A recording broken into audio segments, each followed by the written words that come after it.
Hello दोस्तों, तो आज हम बात करेंगे एक ऐसी चीज़ की, एक वैसे प्लेटफॉर्म की जो भारत में बना है, भारत की सरकार ने बनवाया है और जहां पर उसके पीछे यूएस, यूके और चाइना पड़े हुए हैं उसे एक्सेप्ट करने के लिए, उनके देश में ऐसा कुछ बनवाने के लिए।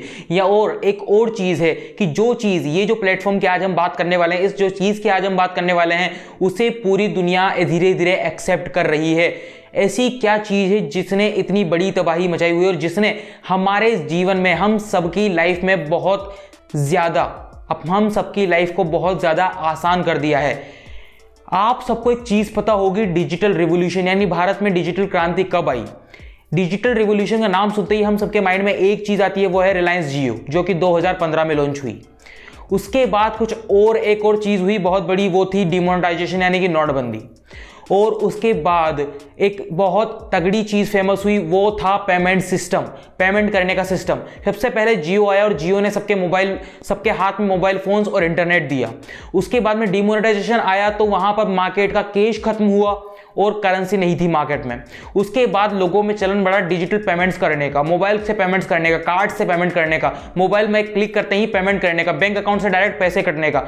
उस टाइम डिमोनेटाइजेशन का सबसे ज़्यादा फायदा किसने उठाया, वो था पेटीएम, उस टाइम जो इतना बड़ा हुआ था। लेकिन पेटीएम अकेला नहीं था, पेटीएम के साथ मोबीक्विक था, फ्री चार्ज था, पेटीएम था, काफ़ी सारे और डिजिटल प्लेटफॉर्म थे जो उस समय ये सारी चीज़ें करते थे।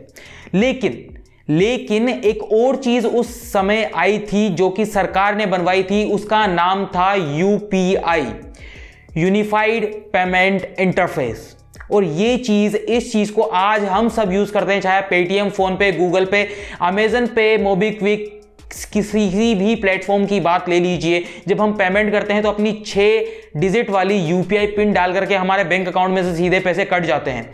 यही चीज होती है यूपीआई। यूपीआई ने जितनी सीमलेस प्रोसेस की है, उतनी उस प्रोसेस को देख करके यूएस, यूके, चाइना जैसे देश बहुत ज्यादा परेशान है। मैं कोई मीडिया जर्नलिस्ट नहीं और मीडिया एंकर की तरह बातें नहीं कर रहा हूं। 2000 रुपए के हर एक नोट पर एनजीसी यानी नैनो जीपीएस चिप लगा हुआ होगा। लेकिन यहां पर यह चीज जरूर है कि 2019 में गूगल ने यूएस गवर्नमेंट को, अमेरिकन गवर्नमेंट को यह सजेस्ट किया कि हमारे देश में भी ऐसा कुछ होना चाहिए जो कि इंडिया में यूपीआई की तर्ज पर बना होना चाहिए। जिस तरह से सीमलेस कनेक्शन था, आपको कार्ड की जरूरत नहीं है, आपको अपने साथ सिर्फ अपना मोबाइल फोन कैरी करना है और उसके अंदर आपको सिर्फ 6 डिजिट वाली यूपीआई पिन डालनी है, बस आपका काम हो जाता है। ना आपसे कमीशन लिया जाता है, ना आपसे कोई एक्स्ट्रा चार्जेस लिए जाते हैं। फ्री में आप किसी को भी मनी ट्रांसफर कर सकते हैं, डीटीएच का बिल भर सकते हैं, मोबाइल फोन का बिल भर सकते हैं, या फिर कुछ भी चीज कर सकते हैं, खाना ऑर्डर कर सकते हैं, फ्लाइट की टिकट्स बुक कर सकते हैं। और ये जो यूपीआई वाली सिस्टम था, ये लॉन्च हुआ इंडिया में 2016 में, जस्ट डीमोनेटाइजेशन से थोड़ा सा समय पहले। लेकिन ये फेमस हुआ 2017-2018 में, इसको आते आते थोड़ा सा टाइम लग गया। लेकिन ये बात 2016 की नहीं है, हम थोड़ा सा इतिहास में चलते हैं और वहां पर आती है एक साल, वो है 2009। 2009 में उस वक्त की गवर्नमेंट ने ये सोचा कि कुछ इस तरह की एक बॉडी बनाई जाए सरकार की अथॉरिटी में कि वहां पर उन्हें जिम्मेदारी दी जाए भारत में पेमेंट्स को सर्कुलेट करने की, क्योंकि वहां पर पेमेंट्स बहुत कम होते थे, नॉन कैश। सारा जो काम था वो ट्रांजैक्शन और कैश से होता था। और जब कैश से ट्रांजैक्शन होता है तो आप सभी को ये चीज पता है कि करप्शन जैसी चीजें कैशलेस से ही बढ़ती है, चाहे वो ब्लैक मनी की बात करें, करप्शन की बात करें। तो करप्शन और ब्लैक मनी को कम करने के लिए उन्होंने एक ऐसी बॉडी बनाई जो पेमेंट्स के लिए सीमलेस पेमेंट करने का एक नया तरीका निकालेगी, एक नया प्लेटफॉर्म बनाएगी। 2009 में एनपीसीआई का बनाया गया, national payments corporation of India का उद्घाटन किया गया। नाउ उसके बाद एक सर्वे निकल के आया आरबीआई की तरफ से, क्योंकि एनपीसीआई जो था वो आरबीआई के अंडर था। एनपीसीआई जो था वो आरबीआई के अंडर था। तो एनपीसीआई के अलावा 2011 में एक सर्वे निकल के आया आरबीआई का। उस सर्वे के मुताबिक भारत में सिर्फ एक साल में एक आदमी सिर्फ 6 नॉन कैश ट्रांजैक्शन करता था, चाहे वो कार्ड से हो या डिजिटल पेमेंट्स हो। उसके अलावा 1 करोड़ रिटेलर्स, 1 करोड़ दुकानदार, मात्र 1 करोड़ दुकानदार ऐसे थे जिनके पास कोई डिजिटल ट्रांजैक्शन की सुविधा थी।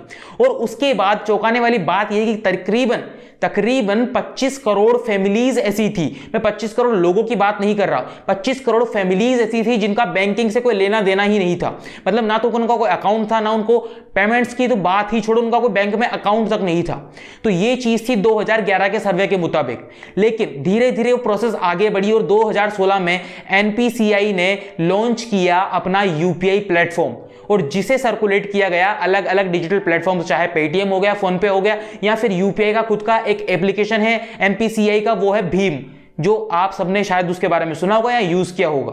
तो ये जो चीज है, जिस तरह से सीमलेस पेमेंट होता है यूपीआई की मदद से, और जिस तरह से यूएस, यूके, चाइना इस चीज को देख रहा है, सबसे ज्यादा फिनटेक के मामले में यानी फाइनेंस और टेक्नोलॉजी के मामले में यानी पेमेंट्स के मामले में चाइना सबसे आगे था, जो कि उसका रिवोल्यूशन काफी ज्यादा तेज हुआ और उसके बाद में वो धीरे धीरे डिग्रेड होता गया। पेटीएम की जो इंस्पिरेशन थी वो चाइना से आई थी, और यही चीज थी, पेटीएम सबसे पहले इतना बड़ा बना और उसके बाद पेटीएम की तर्ज पर और सारे डिजिटल प्लेटफॉर्म्स आए। लेकिन यहां पर जब यूपीआई आया और यूपीआई ने मार्केट को अक्वायर किया, तो आज वो सबसे बड़ा, दुनिया का सबसे बड़ा रियल टाइम पेमेंट सिस्टम बन के उभर चुका है, जहां पर साल भर में 250 करोड़, शायद मैं कम बोल रहा हूं, लेकिन 250 करोड़ से ज्यादा यहां पर एनुअल ट्रांजैक्शन होते हैं। ये चीज यहां पर बताई गई है 2020 में या शायद 2019 में।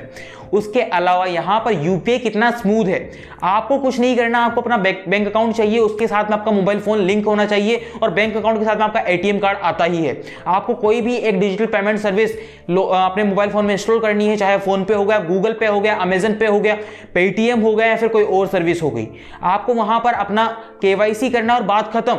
यहां पर आपका यूपीआई सेटअप हो जाता है। अब आप जो भी रिचार्ज करेंगे, मोबाइल फोन का रिचार्ज करेंगे, किसी को मनी ट्रांसफर करेंगे, तो आप डायरेक्टली बिना किसी एक्स्ट्रा चार्ज के, बिना किसी एक्स्ट्रा रुपए के खर्च किए हुए आपके बैंक अकाउंट में से पैसा दूसरे के बैंक अकाउंट में पहुंच जाएगा, या फिर आपका मोबाइल फोन का रिचार्ज हो जाएगा, या फिर आपके जोमेटो और स्विगी का बिल भी पे हो जाएगा।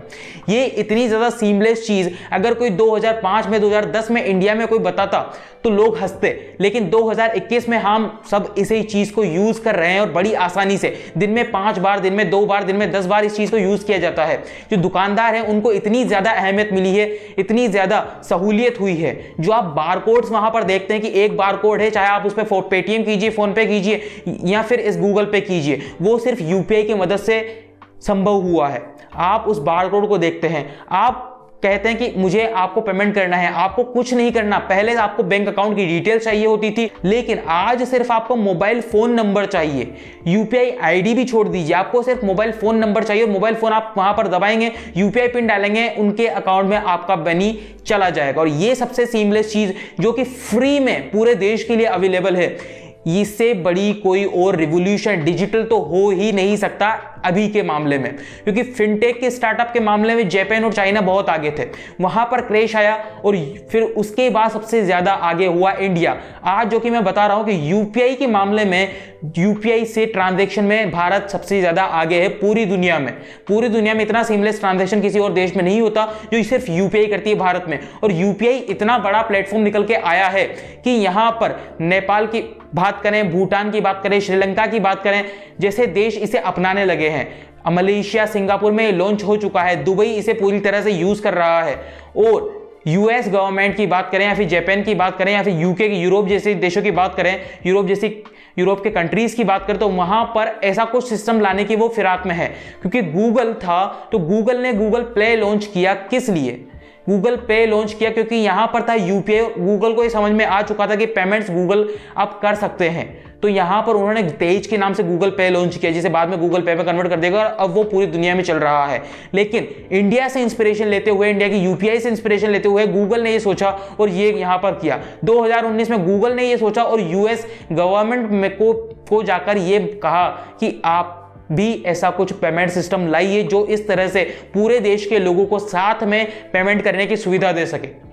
इतना बड़ा प्लेटफॉर्म आपको कहीं और देखने को नहीं मिलेगा, इतना बड़ा वैल्यूएशन वाला प्लेटफॉर्म आपको कहीं और देखने को नहीं मिलेगा। फिनटेक की अगर बात करें, बहुत सारे ऐसे प्लेटफॉर्म डिजिटली पेमेंट करते हैं, या फिर बहुत सारे ऐसे प्लेटफॉर्म है जो काफी अच्छी तरीके से सीमलेसली पेमेंट करते हैं, लेकिन उनमें कुछ चार्जेस होते हैं, वो पेमेंट्स, वो कुछ ना कुछ उनमें हर्डल्स होते हैं। लेकिन यूपीआई जिस तरह से एक पेमेंट आया, आप किसी भी एप्लीकेशन से पेमेंट कर सकते हैं और वो उसके बैंक अकाउंट में पहुंच जाएगा। यहां पर आपके पास जरूरी नहीं कि आपके पास गूगल पे, तो आपके मन के पास गूगल पे होना चाहिए, नहीं, आपके पास उसका मोबाइल फोन नंबर और वो काफी है बस। तो ये चीज है यूपीआई, किस तरह से डिजिटल रिवॉल्यूशन आया, किस तरह से आगे चीजें बढ़ी।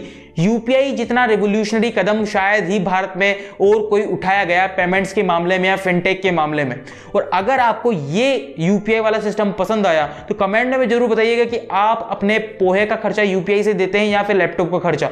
आप दिन में कितनी बार या फिर महीने में कितने बार यूपीआई से रिचार्ज करते हैं, यूपीआई से मनी ट्रांसफर करते हैं, और कूपन में आपके क्या क्या निकलता है ये भी जरूर बताइएगा। लेकिन यहां पर उससे पहले आपको नीचे एक सब्सक्राइब बटन दिख रहा होगा, उसे दबाना है, उसके बाद बेल आइकन पर क्लिक करना है ताकि हमारे वीडियोस की नोटिफिकेशन जो संडे और वेडनेसडे को आती है उसकी नोटिफिकेशन आप तक पहुंचती रहे सीमलेसली, बिना किसी खर्चे के, यूपीआई की तरह। हम मिलते हैं आपसे किसी ऐसे ही एक और मजेदार और एक इंटरेस्टिंग वीडियो में।